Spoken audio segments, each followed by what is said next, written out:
I'm Vishal John, and I've been a trainer for more than 18 plus years.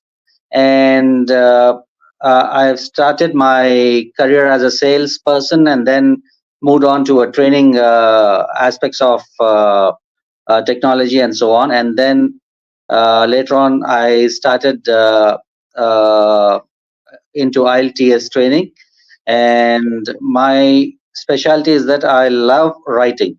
I love writing letters, books, and so on. Of course, I didn't author any books, but I love writing, and that's one of the plus points I have, that actually encourages the student to improve on their aspects as well. See, we have all the skills on how to talk, how to write, and do our communication. All right, or we can even start a conversation with anybody in the world. But when it comes to IELTS, there is a set format which we have to work on, and we need to work on those aspects in as less time as possible, because I believe some of you would be working against a deadline. Let's say you may be having you may want to take your IELTS course, and you may have to send it within a month or so. So within a specified time, we have to work on those IELTS modules, which are listening, reading, writing, and speaking. All right, and there's a set format for this. And once you send your scores and you go abroad, it's a happiness all around. It's not only for you all, but even for us. uh, Saying that, I would like to introduce you all to IELTS. All right, IELTS is basically, in simple terms, it's an English exam. All right, it's an English test by countries that talk English, or the requirement is you need to talk in English, you need to understand, you need to uh, write in English. All right, so most of the countries across the world prefer this exam. And if you're planning to go abroad for studies, there is an academic side of IELTS which you need to take. All right, so that is where you come in. And now this test is approximately 2 hours 45 minutes. When I say 2 hours 45 minutes, I'm leaving out the speaking part. All right, like I told you initially, there are four modules of IELTS. First one is listening, the second one is reading, the third one is writing. These three together constitute 2 hours 45 minutes, and they would be held on a single day. Then comes your speaking. Speaking is hardly for 12 to 15 minutes, and it's basically a conversation between two people, you and the examiner, and wherein the examiner would understand how good are you. Are you able to converse properly? Are you able to put your ideas forth properly? Are you able to use some vocabulary over there? All right. And how good are you at listening and answering actively? That is what the examiners will look for in a speaking test, not only in speaking, but even in reading and writing as well. So there are some formats which will go into that slowly. Now, coming to, okay, before I proceed, are you all able to listen to me? Are you all able to listen to me? Yes, you're audible, Vishal. Very well. You're audible, Vishal. All right, perfect. Okay, now coming to IELTS paper. All right, like I told you, there are four modules. You have listening, reading, writing, and then speaking. All right, let's go into each module one by one. Listening. Why listening is required? The answer is very simple. You're going to an English country, you're going to a foreign country where people would converse in English, and they need to understand whether you are that is, the examiner has to understand whether you are capable of hearing and answering the questions. All right, they're going to mark your questions. Uh, they're going to mark your questions. They're going to see how good you are able to understand the synonyms and the antonyms of the English language. All right, it's as simple as that. Now, this English language has 4 parts. All right, and it is for 30 minutes. Now, these 4 parts constitute 10 questions each. Part 1 constitute 10 questions, part 2 10, part 3 10, and part 4 10. All right. Now, part 1 and part 2, they deal with everyday social situations. So it can be a basic conversation about how you traveled from home to school, or from school to the market, or anything. A basic conversation. All right. And it's going to be uh, a conversation between two people, part 1 of the listening test. And part 2 of the listening test is basically one person talks. And this is not just about a particular situation or anything. It mostly deals with educational systems, or the academic talks. All right. Then you have part 3 and part 4. Again, part 3 and part 4 uh, are a bit on the difficult side. When I say difficult side, it's difficult than part 1 and part 2. All right. Now, part 3 and part 4 follows the same pattern as in part 1 and part 2. Part 3 is similar to part 1, but this is more about the conversation between two academics or two students. They'll be talking about their experience about a live session or a recorded session, or some event they entered, and some discussion they heard about, and so on. So it's mostly going to be a lot technical over there. Part 4 is again one person talks, but his or her conversation is going to be into the academic side. Maybe about talking about some technical aspects of a cyclone, or technical aspects about an engine, or something like that, just as an example. All right, that is how it's going to be. Now, you have to understand that this test is only for 30 minutes. All right, and you have 40 questions to answer. This recording is played only for one time. All right, it's played only for one time, and all the questions that are given in the listening section of listening part of your question paper, all right, they follow the similar pattern. They follow the same serial order as what you're listening. It's not going to be in a multi-directional way. It's going to be in a single direction. If it starts with the first question, the second question, you will be able to hear it. But again, there would be lot of distractions when you're listening to when you're in the listening test. When I say distractions, there's going to be a lot of information given to you which is not relevant to what is there on the question paper. So you have to be aware of those traps, and that is one aspect. You'll be able to understand how this is going to work and how you're going to answer, uh, mainly by practice. You'll have to practice. Okay, we'll go into each and every session one by one slowly. Then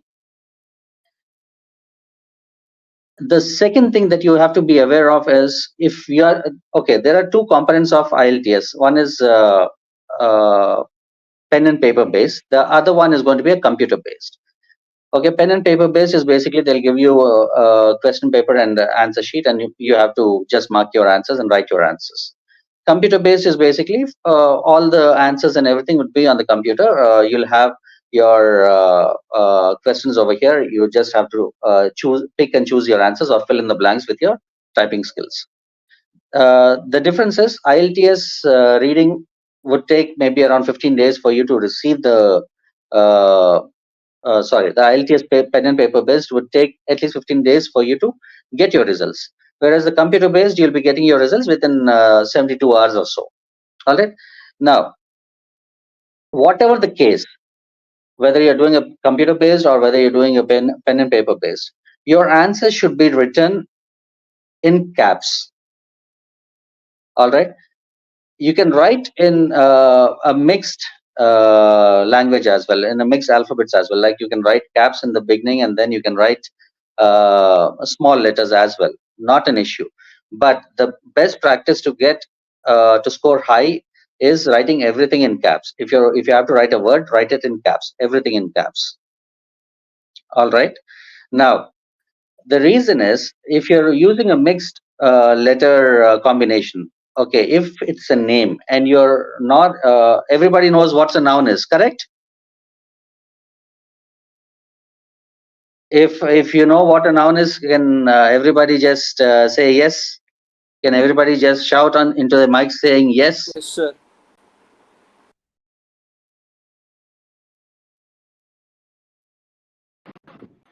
Okay, I can't hear you, but I think most of you are trying to speak. Anyway, so so what happens over here is that when it's a Use the noun, chat box as well. You can put on the chat box yes, or in your question box yes something. So everybody understand you are well, you are understanding what the trainers are teaching you today.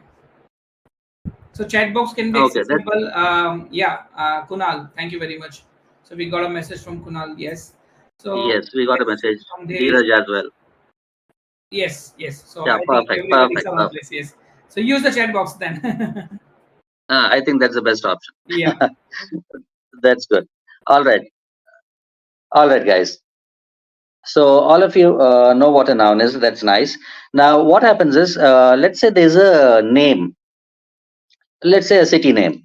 All right, Delhi. Now, since we have been in practice and we know that Delhi starts with a capital D, we'll write it down. Not a problem. But sometimes what happens is, in the heat of the moment, you will write a small d instead of a capital D. All right. And that is marked as wrong by the IELTS examiner. So the best practice is write everything in caps, whether you're typing or writing, everything in caps. All right.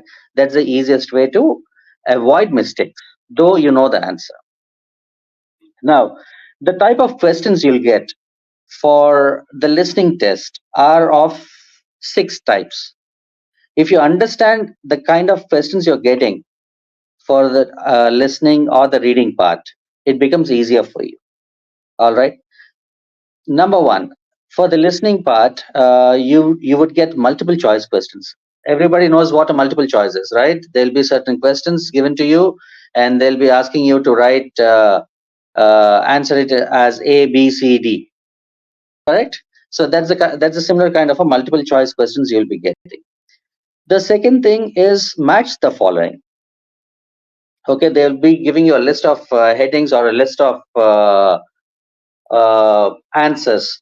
Okay, then they'll give you some sections of the paragraph saying that A, B, C, D, E, F, G. As we go into right now, you don't have to take, you don't have to depend on the information so much. I'm just giving you a brief uh, uh, explanation about what IELTS is about, nothing else. Okay, so don't grasp everything so much right now. Don't have to worry about it. So you have match the following. Okay, match the following. Everybody have done it when we are kids. Then you have something like uh, this. You have something called labeling. Labeling the plan, a map, or a diagram. All right. They'll give you a part of a diagram, and as you see the diagram, they'll be talking into your headset, stating that, see, this is what is happening. This is the diagram. All right. There's a door to the right. There's a window to the left. There's a roof on the top. Simple topic it'll be. Okay. Only thing is that you need to listen and you need to understand what the diagram is, and you'll be able to work on it. Then the other thing is you'll have a form. You'll have a form to fill up. All right, there'll be so much of information on the form, but your main criteria is the fill in the blanks. You have to fill up the form. Then you may have a note. You may have a table. All right, and these are some of the things that you need to be aware of. As we practice, you'll come across all these exercises. Then you have something called a flow chart. All right, everybody knows what a flow chart is. So it's so easy. You'll have a flow chart. You'll have some steps given to you, and as you keep listening, you have to answer what is required of you. That's all. Then the other thing is sentence completion. All right, sentence completion is something which is uh, they'll give you one part of a sentence, and then they'll give you the second part of the sentence as you're listening. Okay, and they'll give you some options. In those options, you have to pick it, and you have to complete the sentence. So that also you'll will come across that as we enter into the practice. Then finally, you have short answer questions. They are basically you'll have a list of answers, and then you have some questions given to you, and you just have to match it. Okay. Now these are six kind of questions we get for listening. Beyond this, you will not get anything else. All right. So that takes care of listening. Listening, again, I'm telling you, it is for 30 minutes, but you'll be getting an additional 10 minutes to, if you're in the pen and paper based, you'll be getting 10 minutes to transfer your answers onto your answer sheet. All right. Now that takes care of the listening part. Then we come into something called as the second module, which is reading. All right. Now reading is a 1 hour test. These are divided into 3 parts. All right. That is the number of sections for reading is of 3 parts. You have passage 1, passage 2, and passage 3. All right. The questions are again 40 questions. And the kind of language that is used in these readings is mostly from books, journals, magazines, newspapers, and so on. All right. So it is not to test your IQ. It is not to test your general knowledge, but the passage is given to you, and they'll ask questions about it, and you need to answer the questions based on that particular passage, but not on your understanding. Again, I'm telling you, what is given in the passage is what is asked, and you have to just answer that. All right. It is you have 40 questions, and these questions vary. There are approximately, I think, 11 kind of types of questions are there. Now this test is for 1 hour. That is 20 minutes for each section. There are 3 sections. Each section is of 20 minutes, so that accumulates to 60 minutes. All right. Am I clear till here?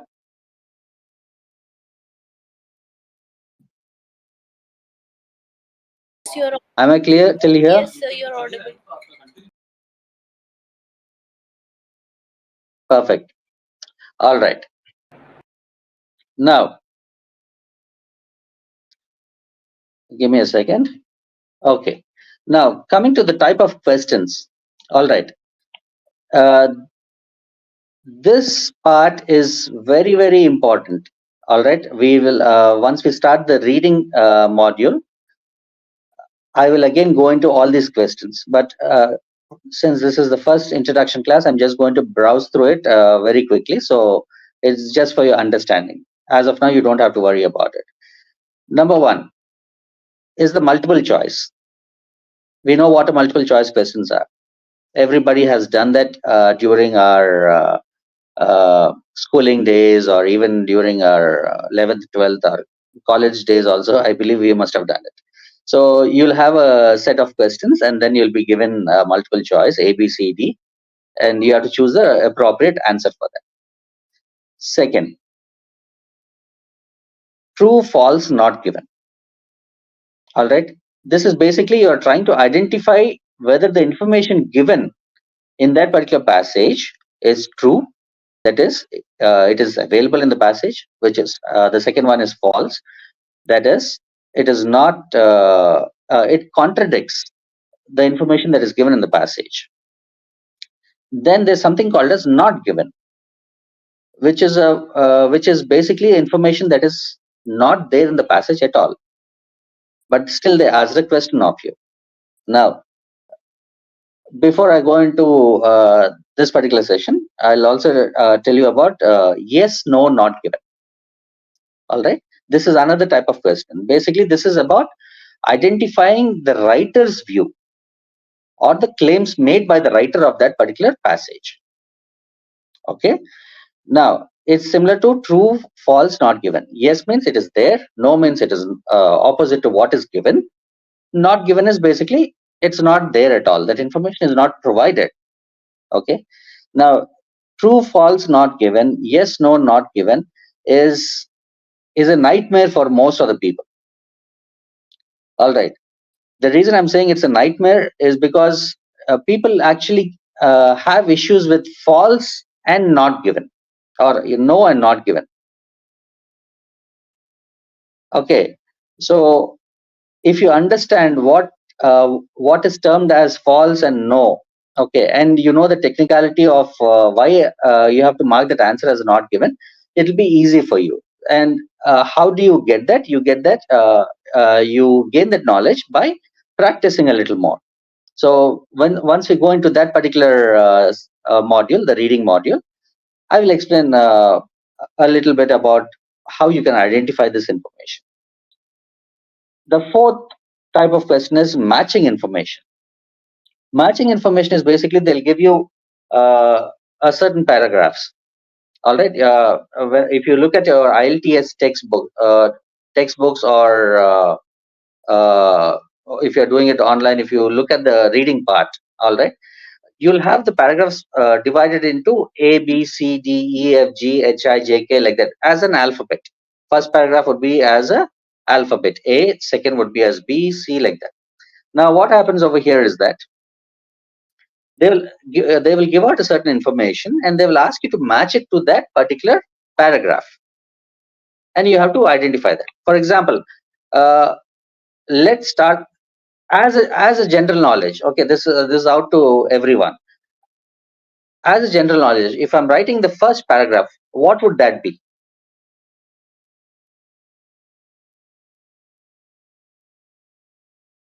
What would that be? If I'm writing just the first paragraph, what would the first paragraph constitute of?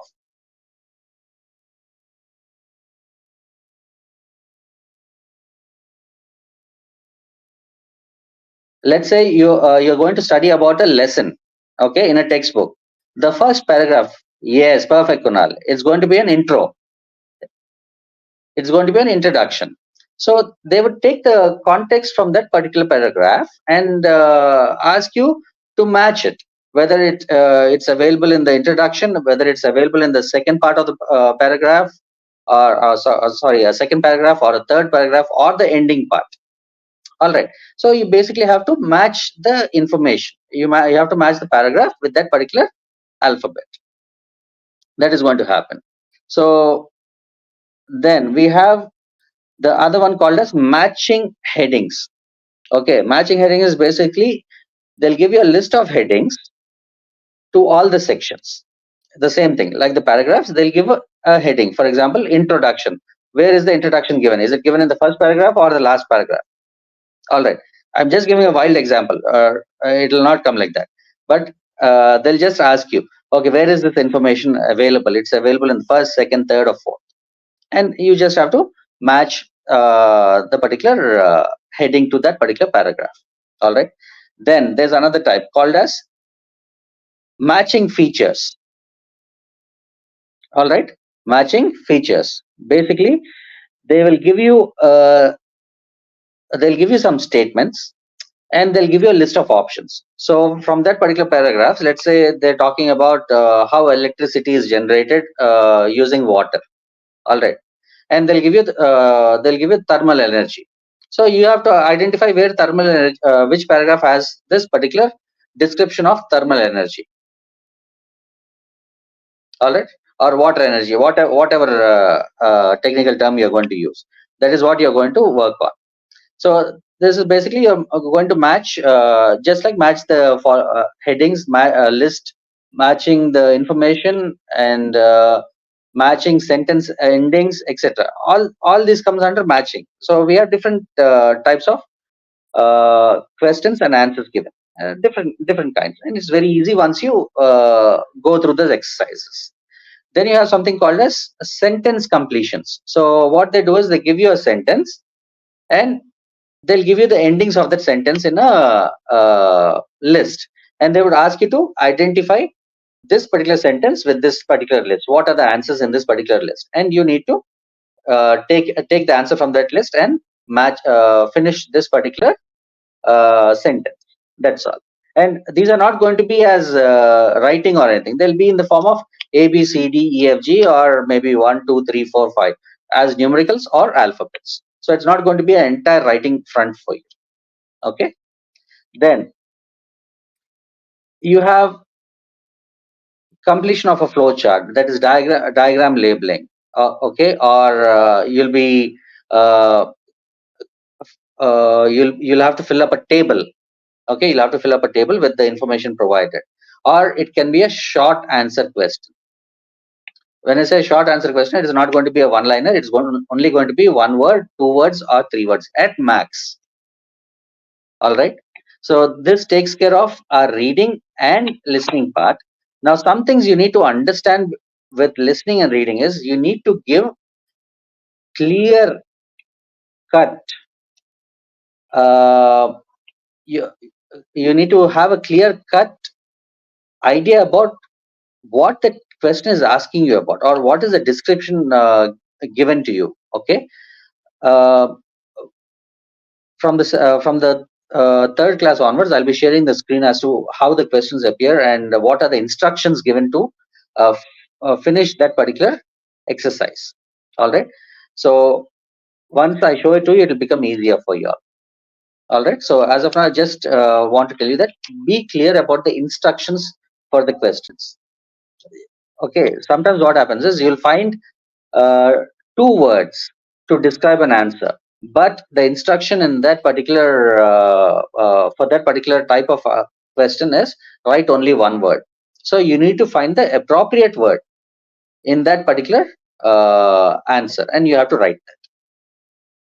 As we go into practice, you'll understand that more. Then we come into the third module, which is nothing but the writing part. All right, this is where you need to shine more. Okay, you can easily get more marks. There is more band score based on the task that is given to you. Now the writing task is also for 1 hour, but this is divided into 2 parts. One is they'll give you a diagram. It can be a chart, it can be a map, it can be some functionality of device like a bullock cart or something. I'm just giving a rough example. All right, and they will ask you to describe it. Okay, task 1 and task 2. The task 1 is basically it's going to be about charts, about diagrams, about some flow charts or something like that. All right, and they will ask you to explain what you see as it is. That is task 1. All right. Then comes task 2. Task 2 is basically an essay that is given to you. All right. Now, this essay is something where you need to clearly outline in the first paragraph, that is the introduction paragraph, that you understood what is given in the description of the question. All right. And how you're going to present your point of view. That is going to be in the first part of your writing in task 2. And then you have to put forth your ideas in paragraphs 2, 3, and 4 if possible, or else you can end it with a conclusion. You need to write this particular essay in a proper format. All right. I'm not going to the technicalities of this. I'm just explaining what you will be able to what you'll be facing in your writing part of your writing test. All right. Now, as I told you, this particular module is for 1 hour. Okay, you have to spend 20 minutes for the part 1 and 40 minutes for part 2. All right. Part 1 is only for 150. Part 1 is like you need to write minimum of 150 words, not less than that. You have to write minimum of 150 words, and it can be between 150 and 200 words for part 1 of writing task. Then comes part 2, which is the essay part. You need to write minimum of 250 words. Okay, you need to write minimum of 250 words, and you need to write it in a proper format. We'll practice all that as we go into the module. Then this takes care of your listening, reading, and writing. Then comes the speaking part, which is the most easiest of all. But again, you need to work on your vocabulary. You need to develop your language. You need to develop your ideas. You need to put forth your ideas in a proper and efficient way, so that the examiner will understand, okay, he or she has a command over the language. All right. Now the speaking part of IELTS is basically divided into three parts. The first part is where you'll have a casual conversation with the examiner. So here the examiner is trying to understand how what task to give you in the second round. So he or she will be asking you some questions. They'll judge you on that, and then they will provide you the second task. The second task is nothing but something called as a cue card or a task. All right. Now what happens over here is that there is a certain topic on that cue card, and there are some pointers on the cue card telling you how they want you to explain the topic. Now, uh, it's not a rule of thumb that you need to explain the pointers in a serial order. You can explain it in any manner you want. All right. And but the main idea is you need to cover all the topics that are given on the cue card. In this cue card, what happens is once the examiner hands over the cue card to you, they will give you 1 minute time to prepare. Okay, they'll hand over a pen and paper or a pencil and a paper to you and ask you to jot down your ideas based on the question available on the cue card, and then they will ask you to talk for 2 minutes continuously. Understand, you are not supposed to stop until the examiner stops you. It's as simple as that. All right. And you'll have to use vocabulary. You have to present your ideas properly from this point onwards. That is part 2 of speaking. All right. And once you finish your 2 minutes time, the examiner will ask a few questions on what they heard from you. All right. And then they will lead you into a part 3 of the speaking test, which is nothing but a discussion round. In the discussion round, they will talk about topics relevant to the cue card, what they're given you in the part 2. Okay, it's not going to be a direct topic. For example, if they ask you about your picnic spot in part 2 of the speaking round, they will ask questions relevant to picnic or the favorite places for tourists to go, like that. So it's going to be somewhere close to that particular topic, but it's not going to be something else other than the topic in the cue card. All right, that's one thing. Now this is where in the third part you need to seriously work on your vocabulary, and you need to talk. Now when I ask you to work on your vocabulary, it doesn't mean that you need to talk 100 difficult words. Keep your sentences simple, but try to find the right word. For example, we are talking about let's talk about a favorite movie. All right. Now if I ask you to describe a favorite movie, you will just say, okay, my favorite movie is so and so. That is good. Now what other words can we use instead of favorite? Can anybody just type in?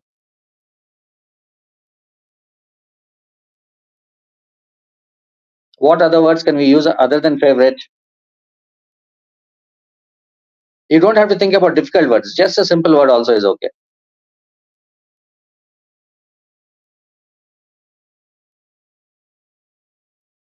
Perfect. That's good, Deepak. My interest, that's good. Any other thing?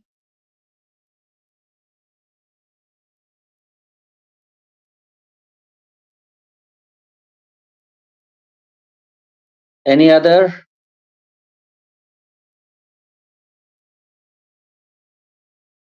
All right. So my interest is good. That's a good word to use. Or you can use the word uh, I love this movie. Right? It doesn't necessarily mean that it's a bad word. You're substituting that word into a simple word called as love or my interest. I'm interested in this movie a lot. So instead of using one particular word as favorite, you're using multiple words to convey the same meaning. All right. So you'll have to use some 5, 6, or 8 words at max, and it's easy for you to find what words you are comfortable with. Okay, everybody has seen the movie Donkey, is that right? Everybody have seen the movie Donkey? Yes. You've seen Shah Rukh Khan talk about the 2 minutes thing, correct? All right. So similar kind of situation is with us. All right. We can get at least 50 words. 50 words, or worst case scenario 20 words, which we can use in our conversation. Not only in our conversation, but even in our writing part, we can use it and we can work on that. All right. So if you practice on these particular words, for example, um, pretty, beautiful, all right, any other word substituting that, you can utilize it. Some other words like increase, rise up, it uh, something like those. So you need to have a context of words with you all. Okay, and that will be easy for you to practice, as well as you can implement that in writing part as well. Okay, so uh, all this exercise takes place, the speaking part takes place only for 12 to 15 minutes, and it's going to be a breeze for you people. Okay, you just need to sit and practice all the things, all the modules, whether it's listening, reading, writing, and speaking. As long as you have the practice, everything will work out great for you all right. So tomorrow what I'm going to do is I'm going to go into the reading part first. All right, I'm going to go into the reading part first tomorrow. uh, we'll discuss in detail as to what the question types we are getting again, and then we'll start answering the questions one by one. All right, and this particular practice, let's most probably we'll do it for around 3-4 days, and after which you will be on auto mode for your reading part.